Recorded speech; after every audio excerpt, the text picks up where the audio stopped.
జూబ్లీహిల్స్ ఎన్నికల ఫలితాలపై మనతో మాట్లాడడానికి BRS party senior leader MLC Dasoju Shravan ఉన్నారు. అన్న ఏంటి ఫలితం సంబంధించి మీరు ఎక్స్పెక్ట్ చేయని విధంగా వచ్చింది, ఏం చెప్పదలుచుకున్నారు? ఓటమికి గల కారణాలు ఏమైనా విశ్లేషించుకున్నారా? ఏం చెప్తారు?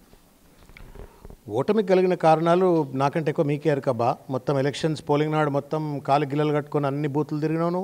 నీకు తెలియదానే? తెలుగు ఎన్ని పోలింగ్ స్టేషన్లలో కనబడ్డది, ఎంతమంది బోగస్ ఓటర్లను రికార్డ్ చేసింది. మళ్ళీ నన్ను అడుగుతావేంది నాకు అర్థం కాదు. నీకే తెలుసు, ఇష్టం వచ్చినట్టు బోగస్ ఓటింగ్ బోగస్ ఓట్లు వేయించింది నీకు తెలుసు. తర్వాత 2500 రూపాయలు పంచింది నీ కళ్ళ ముందే జరిగింది, చీరలు పంచింది నీ కళ్ళ ముందే జరిగింది, కుక్కర్లు గ్రైండర్లు పంచింది నీ కళ్ళ ముందే జరిగింది, ఓటర్లను బెదిరించి అదిరించింది నీ కళ్ళ ముందే జరిగింది. Middle class upper middle class వాళ్ళు ఓట్లకు రాకుండా ఒక భయానకమైన వాతావరణాన్ని సృష్టించినటువంటి ఒక పరిస్థితులు నీ కళ్ళ ముందే జరిగినాయి. ఇన్ని జరిగిన తర్వాత ఎందుకు ఓడిపోయినరు అని చెప్పని మీరు అడిగితే సమంజసం కాదు. ఓటమికి కారణం ఇవాళ రేవంత్ రెడ్డి గెలుపు కాదు, లేకపోతే ఆయన పథకాలను లేకపోతే ఆయన ప్రభుత్వ పనితీరును నచ్చి ఓట్లేసినట్టు కాదు. కేవలం వాళ్ళు బోగస్ ఓటింగ్ ద్వారా బీజేపీ 65,000 ఓట్లు ఎంపీ ఎలక్షన్స్లో వస్తే అది కాస్త 17,000కు పడిపోయిందంటే ఆ ఓటు అంత ఎక్కడ పోయింది? Straight away that vote has been transfer to Congress party. అంటే నువ్వు బీజేపీతో కుమ్మక్కైతావు, ఎంఐఎంతో కుమ్మక్కైతావు, ఎన్నికల కమిషన్తో కుమ్మక్కైతావు, పోలీసులతో కుమ్మక్కైతావు. ఇంతమంది కలిస్తే జూబ్లీహిల్స్ ఉప ఎన్నిక గెలుపు. అది రేవంత్ రెడ్డి గారు సొంతంగా గెలిచినా అని అనుకుంటున్నారు. వాస్తవానికి వీళ్ళందరి కుమ్మక్కు ఫలితం అది. దానికంటే ముఖ్యంగా కూడా ఏంటంటే in terms of popularity Naveen Yadav వ్యక్తిగతంగా కూడా కొంత పాపులారిటీ రెప్యుటేషన్ చూపెట్టినాడు. దానివల్ల ఇవాళ ఆ పాజిటివ్ ఫలితం ఏమైనా వస్తే రావచ్చేమో తప్ప ఇది ముమ్మాటికి కాంగ్రెస్ కానీ లేకపోతే రేవంత్ రెడ్డి నేతృత్వంలో పనిచేస్తున్న కాంగ్రెస్ గెలుపని నేను అనుకోవట్లేను. ఈ ప్రభుత్వానికి రెఫరెండంగా నేను భావించట్లేదు. మీరేమో బీజేపీ ఓట్లు కాంగ్రెస్ పడ్డాయి అని చెప్తున్నారు. ముఖ్యమంత్రి ఏమో బీజేపీ ఓట్లేమో ఎంపీకి వస్తేనేమో బీజేపీ, ఎమ్మెల్యేసీ వచ్చేస్తేనేమో బీఆర్ఎస్ పంచుకుంటుందని చెప్పేసి గతంలోనే చెప్పిన పరిస్థితి. దొంగతనం చేసినా ఒప్పుకుంటాడండి? దొంగతనం చేసినా ఒప్పుకుంటాడా? జగమెరిగిన సత్యం ఆయన బీజేపీతో కుమ్మక్కు. మీరు ఎప్పుడన్నా మీరు పార్లమెంట్ ఎన్నికలలో మీరు ఒక్కో సీట్ని మీరు కేర్ఫుల్గా బీజేపీ వాళ్ళు గెలిచిన పార్లమెంట్ సీట్లు కానీ ఎంపీలుగా గెలిచిన కాంగ్రెస్ సీట్లు కానీ కనుక మీరు క్లోజ్గా ఓట్ ట్రాన్స్ఫర్ ఎట్లయింది అని అంటే అది స్పష్టంగా వాళ్ళ అసెంబ్లీ ఎన్నికల నుండి మొదలుకుంటే ఇప్పటిదాకా కూడా వాళ్ళు లోపాయకారిగా ఒక సంబంధంతో ఒప్పందంతో వాళ్ళు పనిచేస్తూ ఉన్నారు. వాళ్ళకు ఒక లోపాయకార అండర్స్టాండింగ్. ఎక్కడో ఒక దగ్గర ఎప్పుడన్నా హేమంత్ బిశ్వాస్ శర్మగాడ రేవంత్ రెడ్డి అని చెప్పని అస్సాం ముఖ్యమంత్రి లెక్క కాడా అని చెప్పని వాళ్ళకు ఒక నమ్మకం ఉంది. కాబట్టి వాళ్ళంతా కూడా హ్యాండ్ ఇన్ గ్లోవ్. అందుకే ఈయన బడే భాయ్ అంటాడు, చోటే భాయ్ అంటాడు. వాళ్ళంతా ఒక మంచి సత్సంబంధాలు, అక్రమ సంబంధాలు కొనసాగిస్తూ ఉన్నారు. కాబట్టి దాని ఫలితమే ఈ 65,000 ఓట్లలో 50,000 ఓట్లు ఇవాళ బీజేపీ ఓట్లు వాళ్ళకి ట్రాన్స్ఫర్ చేసుకున్నారు. రేవంత్ రెడ్డిని నచ్చో ఓట్లు వేసినట్టు కాదు. ఒకవేళ ఇంకొకటి కాంగ్రెస్ పార్టీకి నిజంగానే బలం ఉండి కాంగ్రెస్ పార్టీ పేరు మీద గెలిచేటట్టుంటే అజరుద్దీన్ ఎందుకు తీసేసి నవీన్ యాదవ్ ఎంఐఎం నవీన్ యాదవ్ని పెట్టుకుంటారు? అజరుద్దీనే పెట్టుండాలి కదా. ఒకసారి కంటెస్ట్ చేసి ఓడిపోయింది ఆయన. మీరు అధికారంకి వచ్చిన తర్వాత ఆయనకి ఎందుకు సీట్ ఇయ్యరు అంటే దాని అర్థమైంది? You are not competent enough, you are not confident enough. అది స్పష్టంగా తెలుస్తుంది. కాబట్టి ఎందుకు ఓడిపోయినరు టీఆర్ఎస్ అనే దానికి మీ దగ్గర సమాధానం ఉంది. ఇది గెలుపు రేవంత్ రెడ్డి గెలుపు కాదు, లేకపోతే ప్రభుత్వ పనితీరుకి ఇది రెఫరెండం కాదనేది మీకు ఎరుక. సమస్యలు అనేక సమస్యలు ఉన్నాయి.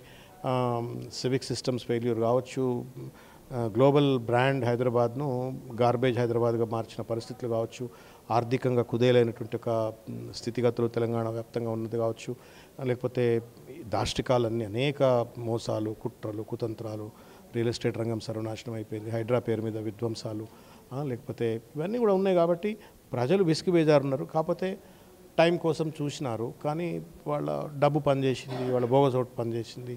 ఇవన్నిటి వల్ల వాళ్ళు గెలిచినట్టుగా. క్యాండిడేట్ అనౌన్స్మెంట్ కానించి ప్రచారంలో కూడా చాలా వరకు ముందంజలో ఉన్నారు. అంటే మీరు చెప్పడంలో విఫలమయ్యారా, లేకపోతే ఓటర్లు తీసుకోవడంలో విఫలమయ్యారు? ఎందుకంటే ఈ 2 ఏళ్ల ప్రభుత్వ పాలనకు సంబంధించి ప్రతి ఒక్క ఫెయిల్యూర్స్ని మీరు ప్రజల్లోకి చాలా బలంగా తీసుకెళ్లారు. మరి జూబ్లీహిల్స్లో 4 లక్షల ఓటర్లు ఉన్నారు. ఈ 4 లక్షల ఓటర్లు కాకుండా పక్క నుంచి 50,000 ఓటర్లు చోటేస్తే జూబ్లీహిల్స్లో 4 లక్షల మంది ఓటర్లు ఉన్నారు. పక్క నుంచి 20,000 మంది కార్వాన్ నుంచి, నాంపల్లి నుండి, లేకపోతే చంద్రాయనగుట్ట నుండి, యాకత్పుర నుండి వచ్చి ఓట్లేస్తే ఏం చేయాలా? ఓటర్లు ఓటేసి గెలిస్తే ఓకే, కానీ దొంగ ఓట్లు వేయడానికి పక్క నియోజకవర్గం ఓటర్లు కానోడొచ్చి ఓటేస్తే ఏం చేయాలా? దాన్ని నియంత్రించకుండా పోలీసు వాళ్ళ కొమ్ముగాసే రీతిలో వ్యవహరిస్తే, ఎన్నికల సంఘం వాళ్ళ కొమ్ముగాసే రీతిలో వ్యవహరిస్తే దానికి తోడుగా బీజేపీ వాళ్ళు పిల్లి ఎలుక వైరం ఉండాల్సిన కాంగ్రెస్ బీజేపీ ఓటంతా కాంగ్రెస్కు అదేదో ఆయన హేమంత్ బిశ్వాస్ శర్మ మా కిరణ్ గాడ అని చెప్పి ఆయన ఓటు ట్రాన్స్ఫర్ చేస్తే ఏం చేయాలా? It's మాకరీ of democracy. ఎంఐఎం బీహార్లో శత్రువు అంటారు, ఇక్కడికి వచ్చి మిత్రుడు ఎట్లయితారండి? ఐడియాలజికల్ ఓరియంటేషన్ ఉండదా? నేషనల్ పార్టీ అయితే ఏమన్నా లేకపోతే రేవంత్ రెడ్డి రీజనల్ పార్టీ ఇది? దీనికి కూడా ఒక సిద్ధాంతపరమైనట్టు ఒక ప్రాతిపదిక ఉండాలి కదా. నువ్వు ఇలా కాంగ్రెస్ పార్టీలో ఉంటూ కాంగ్రెస్ పార్టీని ఓడగొట్టిన, బీజేపీకి గెలుపుకు పరోక్షంగా తోడ్పడ్డా, కాంగ్రెస్ పార్టీ ముఖ్యమంత్రిగా ఆ పార్టీతో నువ్వు పొత్తు పెట్టుకున్నావు అని అంటే నువ్వు ఎవరి సిద్ధాంతం అమలు చేస్తున్నావు? మోడీ సిద్ధాంతమా లేకపోతే రాహుల్ గాంధీ సిద్ధాంతమా? లేదు రాహుల్ గాంధీకి తెలిసే ఇదంతా జరుగుతుందా? ఇంటలెక్చువల్ బ్యాంక్రప్సీ కాదా? హిపోక్రసీ కాదా ఇది? కాబట్టి ప్రజలకు తెలియదని అనుకుంటే అమాయకుడు రేవంత్ రెడ్డి. ఆయనకు కూడా తెలుసు, ప్రజలకు తెలుసు అని. కాకపోతే ఇప్పుడు ఒకవేళ పుట్టుకున్న బీఆర్ఎస్ గెలిస్తే కూడా ఆయన ముఖ్యమంత్రి దిగడు కదా. ఎందుకు వచ్చింది? ఎట్లా మెడకేసుకున్న పాము కదా ఇది, తీయరేమి ఇప్పుడు. ఇంకా 3 ఏళ్ల దాకా తీయలేదు. రాహుల్ గాంధీకి తెలిసే ఊరుకుంటున్నాడా? భయపడుతున్నాడా రాహుల్ గాంధీ రేవంత్ రెడ్డికి ఏమన్నా? భయపడుతున్నాడా లేకపోతే ఈయన ఇచ్చే తాయిలాలకు ఆయన లొంగిపోయి ఉన్నాడా లేకపోతే ఈయన ఏమైనా ఫ్రాంచైజీ కొనుక్కొచ్చకుండా మొత్తానికి తెలియదు. కానీ వ్యవహార శైలి మాత్రం ఇది కాంగ్రెస్ నేను కూడా అందులో పనిచేసిన కదా, 8.5 ఏళ్ళు పనిచేసిన. ఇది కాంగ్రెస్ మూల సిద్ధాంతాలకు భిన్నంగా పనిచేస్తున్నటువంటి ఇది రేవంత్ కాంగ్రెస్, ఇది తెలంగాణ కాంగ్రెస్ కాదు. ఇది this is certainly not Rahul Gandhi Congress, ఇది రేవంత్ కాంగ్రెస్. ఈ రేవంత్ కాంగ్రెస్ పనితీరుకు తర్వాత రాహుల్ గాంధీ కాంగ్రెస్ పనితీరుకు చాలా తేడా ఉంది. ఢిల్లీ అంతా జై సంవిధాన్, జై బాపు, जय भीम, वोट चोरी के खिलाफ लड़ाई. फिर यहाँ पर वोट चोरी हुए तो कौन लड़ना है? రాహుల్ గాంధీ సైనికుడిని అయితే నేనేం చేస్తా?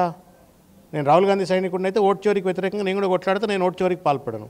నేను ఎట్లా బోగస్ ఓటింగ్ చేస్తా? నేను రాహుల్ గాంధీ సైనికుడిని అయితే రాహుల్ గాంధీని ఓడించడానికి ఉపయోగపడ్డటువంటి ఒక పార్టీతో నేను ఒప్పందం పెట్టుకొని ఇక్కడ పొత్తులు పెట్టుకొని ఇక్కడ ఎట్లా పెట్టుకుంటున్నావు నువ్వు? ఇది అవకాశం కాదా? ఇవన్నీ తెలిసి ఢిల్లీ ఎందుకు మాట్లాడతలేదు? ఏం compulsions? What kind of compulsions? నేనున్నా, కేసీఆర్ గారు మా పార్టీకి అధినేత, సుప్రీమో. వారి ఆలోచనలకు భిన్నంగానో లేకపోతే వారు నిర్దేశించిన మూల సూత్రాలకు సిద్ధాంతాలకు భిన్నంగా నేను వ్యవహరిస్తే నేను జూబ్లీహిల్స్ నియోజకవర్గంలోనో లేదు ఖైరతాబాద్ నియోజకవర్గంలో నా నియోజకవర్గంలోనో నా కార్యక్షేత్రంలో నేను పార్టీ మూల సిద్ధాంతాలకు పార్టీ నాయకుడి యొక్క ఆలోచనలకు వ్యతిరేకంగా నేను పనిచేస్తే నా తో గోయరా కోస్తారా గోయరా తీస్తారు కదా. మరి ఎందుకు జరుగుతుంది ఇక్కడ? రేవంత్ రెడ్డిని ఎందుకు చెప్తలేరు? ఏం రా నాయన, బీఆర్లో మనం ఓడగొట్టిన పార్టీతో నువ్వు ఎట్లా పొత్తు పెట్టుకుంటున్నావు, వాళ్ళు గొప్ప వాళ్ళని సర్టిఫికేట్ ఎట్టిస్తున్నావు, వాళ్ళకి థ్యాంక్స్ ఎట్లా చెప్తున్నావు అని చెప్పని అడగరా? ఎందుకు అడుగుతలేరు? అంటే ఈయన ఏమైనా ఫ్రాంచైజీ కొనుక్కోని కండిషన్స్ ఏమైనా వేరున్నాయా? ఫ్రాంచైజీకి కూడా రూల్స్ ఉంటాయి, that you cannot deviate from the core values and systems and beliefs of the organisation. మూల సిద్ధాంతాలకు వ్యతిరేకంగా ఈవెన్ కమర్షియల్ ఫ్రాంచైజీ కూడా అట్లా పనిచేయడానికి వీల్లేదు. కానీ దానికంటే భిన్నంగా పనిచేస్తూ ఉన్నాడు ఆయన. ఎంఐఎం ఎంపీ అసదుద్దీన్ మాట్లాడుతూ బీఆర్ఎస్ ప్రజల విశ్వాసం కోల్పోయింది, అందుకే మేము వాళ్ళకి మద్దతు తెలుపలేదు, సో ఈ ఉప ఎన్నికల రిజల్ట్ కూడా దానికి నిదర్శనం అని చెప్పేసి చెప్తున్నారు. I have great respect to Asaduddin గారు. Personally I have great respect and I as an individual he was an integral part of the development of Telangana. 10 సంవత్సరాలు బీఆర్ఎస్ పార్టీ అధికారంలో ఉన్నప్పుడు బీఆర్ఎస్ సాధించిన ప్రతి ప్రగతిలో కూడా ఆయన భాగస్వాముడైనాడు. మామూకు ఓడదాలు అని చెప్పని ప్రచారం చేసిన పెద్ద మనిషి సడన్గా ప్రజల విశ్వాసం కోల్పోయిందని చెప్పనంటే అది వారి విజ్ఞతను నేను వదిలిపెడతా. ఇవాళ హైదరాబాద్ అభివృద్ధిలో కానీ తెలంగాణ అభివృద్ధిలో కానీ కేసీఆర్ గారితో కేటీఆర్ గారితో భుజం కలిపి ప్రయాణించినట్టు ఒక వ్యక్తి ఆయన. కాబట్టి he is partner in every development. So if ఈ డిజోన్స్ నేనేం చేయాలా? కమాండ్ కంట్రోల్ సెంటర్ కట్టిండ్రంటే ఆయన కూడా భాగస్వామే, సెక్రటరీ కట్టిందంటే ఆయన భాగస్వామి, అంబేద్కర్ విగ్రహంలో భాగస్వామి, అమరవీరుల స్తూపంలో భాగస్వామి, కాళేశ్వరంలో భాగస్వామి, లేకపోతే హైదరాబాద్ డల్లాస్గా మారిందంటే టీ హబ్, ఇవన్నిట్లో కూడా ఆయన కూడా భాగస్వామి కదా. They are also an integral part. ఇప్పుడు నేను ఏం జరగనట్టుగా ఆయనే మాట్లాడితే he is disowning his own contribution to the development. కాబట్టి నేను ఇంతకంటే ఎక్కువ మాట్లాడాల్సిన అవసరం లేదు. ఆయన కూడా తెలుసుకుంటాడు, ఎందుకంటే ఇవాళ ముస్లిం సోదరులు కూడా చాలామంది they are also not very happy. వాళ్ళంతా కూడా ఇవాళ రేవంత్ రెడ్డి కాంగ్రెస్ ముసుగు వేసుకొని బీజేపీ ఎజెండా అమలుపరుస్తున్నాడు, మోడీని బడేబాయిగా గౌరవిస్తూ తిరుగుతున్నాడు అనేటువంటి ఒక విషయాన్ని ఇవాళ ముస్లింలు కూడా మెచ్చట్లేరు. కాబట్టి అది అసదుద్దీన్ ఓవైసీ గారికి కూడా వ్యక్తిగతంగా తెలుస్తుంది. ఇవాళ కాకపోతే రేపు తెలుస్తుంది. ఇవాళ ఏదైనా కంపల్షన్స్ ఉంటుండొచ్చు కాక బట్ సర్టన్లీ రానున్న రోజుల్లో వాళ్ళు కూడా ఇది తప్పు అని చెప్పి తెలుసుకుంటారని నేను భావిస్తున్నాను. ఫైనల్గా చెప్పండి, చాలా వరకు కార్ కావాలన్నా బుల్డోజర్ కావాలని చెప్పేసి ప్రచారం చేశారు. నవీన్ యాదవ్ వ్యక్తిత్వం సంబంధించి కూడా రౌడీ అని చెప్పేసి ప్రచారం చేశారు. బట్ జూబ్లీహిల్స్ ప్రజలు వాళ్ళకే పట్టం కట్టారు. ఏం చెప్తారు ఫైనల్గా? రామాయణం అంతేనే రావణకు సీత ఏమైందని అడగక్కురు మీరు నన్ను. ఇంతసేపు మాట్లాడిందంతా గదే. This election was won by Naveen Yadav, not by Revanth Reddy. వినండి. This election was won by Naveen Yadav, not by Revanth Reddy. Number 2, ఇది బోగస్ ఓట్లతో గెలిచిన ఎన్నిక.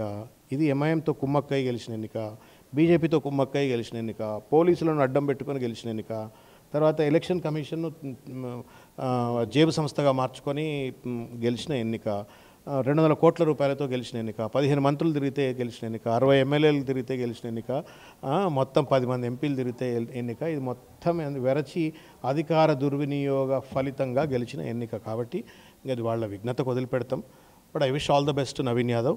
బాగా పనిచేయాలని కోరుకుంటున్నా. జూబ్లీహిల్స్లో చాలా సమస్యలు ఉన్నాయి పాపం. అని ఎర్రగడ్డ నుంచి షేక్పేట్ దాకా పాపం ప్రజలకు చాలా సమస్యలు ఉన్నాయి. వాటిని చిత్తశుద్ధితో పరిష్కరించాలని చెప్పి కోరుకుంటున్నాను. ఖచ్చితంగా ఇది రేవంత్ రెడ్డి విజయం కాదు, కేవలం నవీన్ యాదవ్ విజయం అని చెప్పేసి చెప్తున్న పరిస్థితి. ఇక్కడ తెలంగాణ కాంగ్రెస్ కాదు, రేవంత్ రెడ్డి కాంగ్రెస్ నడుస్తుంది. ఖచ్చితంగా రేవంత్ రెడ్డి చేస్తున్న పనులన్నీ రాహుల్ గాంధీకి తెలుసు. బట్ ఎలాంటి నిర్ణయాలు తీసుకోవాలన్నా రాహుల్ గాంధీ కూడా భయపడే పరిస్థితి ఉంది. కాబట్టి రాహుల్ గాంధీ కూడా భయపడడానికి ఆస్కారం ఉందని చెప్పి చెప్తున్న పరిస్థితి. మరో పక్కన నవీన్ యాదవ్కి కాంగ్రెస్ చెప్తూనే ఖచ్చితంగా రానున్న 3 ఏళ్ళలో జూబ్లీహిల్స్ అభివృద్ధి మీద దృష్టి పెట్టాలని చెప్పేసి దాసోశ్రవణ్ సూచిస్తున్న పరిస్థితి. వీడియో జర్నలిస్ట్ సతీష్తో సురేష్, తొలి వెలుగు కోసం. అసలైన తొలి వెలుగు. ఫాలో వాట్సాప్ @తొలి వెలుగు అఫీషియల్.